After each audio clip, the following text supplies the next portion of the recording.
আপনি কি জানেন সোশ্যাল মিডিয়া আপনাকে শুধু টাইম ওয়েস্ট করাচ্ছে না, এটা আপনার চিন্তা করার ক্ষমতা, ডিসিশন নেওয়ার পাওয়ার, এমনকি আপনার বাস্তব জ্ঞানটাও বদলে দিচ্ছে। আর আজকে আমি আপনাকে সেই ডার্ক সত্যটা দেখাবো যা কোনো টেক কোম্পানি আপনাকে জানাতে দিতে চায় না। নমস্কার, আজকের ভিডিওটা একটু আলাদা হবে, কারণ আজ আমি আপনাদের সাথে এমন কিছু শেয়ার করব যা শুনে আপনাদের ঘুম উড়ে যেতে পারে। আমরা সবাই জানি সোশ্যাল মিডিয়া খারাপ, কিন্তু কতটা খারাপ, কিভাবে এটা কাজ করে, আর কেন আমরা জেনেও বন্ধ করতে পারি না। আজ এই ভিডিওতে জানবেন সোশ্যাল মিডিয়া এর রিয়েল বিজনেস মডেল কি, এবং কেন আপনি এখানে আসলে একটা প্রোডাক্ট, কিভাবে অ্যালগোরিদম আপনার ব্রেনকে অ্যাডিকশনে ফেলে দেয়, কিভাবে আপনার মেন্টাল হেলথ, রিলেশনশিপ, এমনকি আপনার পুরো পার্সোনালিটিটাই বদলে যায়। আর সবচেয়ে ইম্পর্টেন্ট, আপনি এখন কি করবেন। শেষ পর্যন্ত থাকবেন, কারণ শেষে এমন একটা ফ্যাক্ট বলবো যা আপনাদের চোখ খুলে দেবে। তো চলুন শুরু করা যাক। প্রথমে একটা সহজ প্রশ্ন, ইনস্টাগ্রাম, ফেসবুক, টিকটক এগুলো তো সব ফ্রি, তাই না? কিন্তু এই কোম্পানিগুলো বিলিয়ন ডলার কোম্পানি, তাহলে তারা ইনকাম করে কোথা থেকে? আর এর অ্যান্সারটা হলো আপনার অ্যাটেনশন থেকে। জানেন কি, সবচেয়ে ভ্যালুয়েবল জিনিস হলো হিউম্যান অ্যাটেনশন।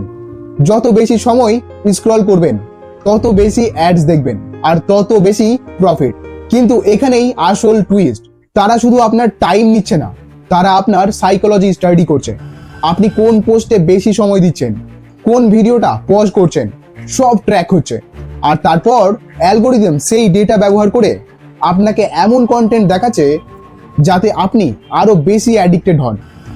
এখন আসে সবচেয়ে ডেঞ্জারাস পার্টে। আপনার ব্রেনে একটা কেমিক্যাল আছে, ডোপামিন। এটা আপনাকে প্লেজার ফিল করায়। যখন আপনি খাবার খান, যখন এক্সারসাইজ করেন, বা ভালো কিছু অ্যাচিভ করেন, তখন ডোপামিন কেমিক্যালটা রিলিজ হয়। কিন্তু জানেন কি, যখন আপনি নোটিফিকেশন পান, মানে লাইক পান, কমেন্ট পান, তখনও ডোপামিন রিলিজ হয়। আর সোশ্যাল মিডিয়া এই সিস্টেমটা ইউজ করে আপনাকে আরো অ্যাডিক্টেড করেছে। তারা জানে নোটিফিকেশন পাঠালে আপনি সবচেয়ে বেশি এক্সাইটেড হবেন, তাই তারা নোটিফিকেশন দেয়, কখনো লাইক, কখনো কমেন্টে। আর সবচেয়ে ভয়ঙ্কর ব্যাপার হলো এই ডোপামিন ন্যাচারাল রিওয়ার্ডের চেয়েও বেশি পাওয়ারফুল। মানে রিয়েল লাইফে কোনো অ্যাচিভমেন্টের থেকে একটা ভাইরাল পোস্টের ফিলিং বেশি ভালো লাগতে শুরু করে। আর ধীরে ধীরে আপনার ব্রেন অ্যাডিক্টেড হয়ে যায়। আপনি রিয়েল হ্যাপিনেসের বদলে ডিজিটাল হ্যাপিনেস খুঁজতে থাকেন।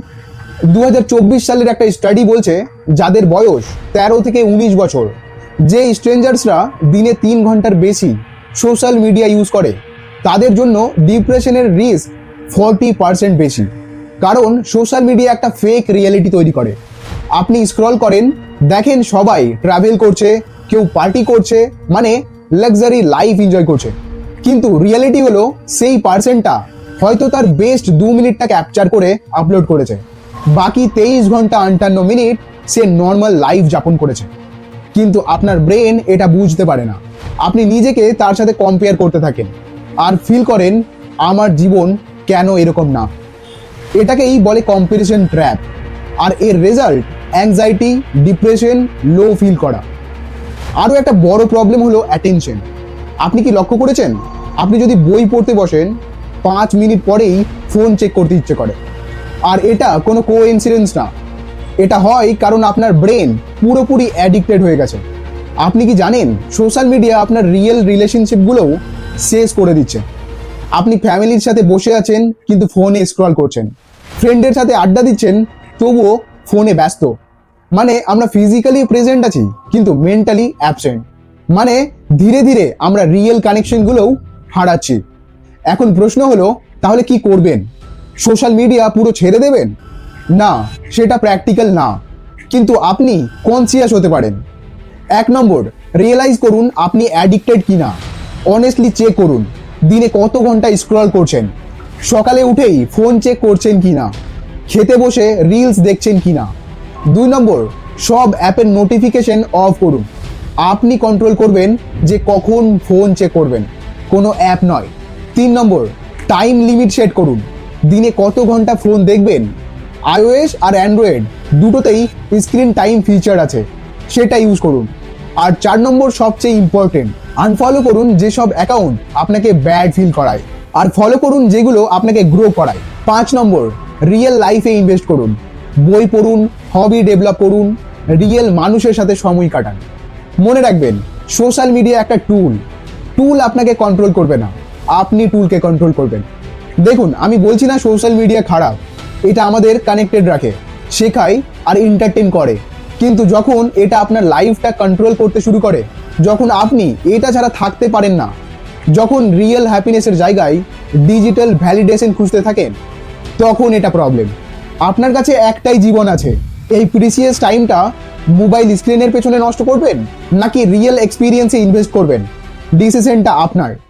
আর যদি আজকের ভিডিও থেকে কিছু শিখে থাকেন, একটা লাইক দিয়ে যাবেন আর কমেন্টে জানাবেন আপনি দিনে কত ঘন্টা সোশ্যাল মিডিয়া ইউজ করেন। আর চ্যানেলটা সাবস্ক্রাইব করতে ভুলবেন না। দেখা হবে পরের ভিডিওতে, ততক্ষণ ভালো থাকবেন। Thank you.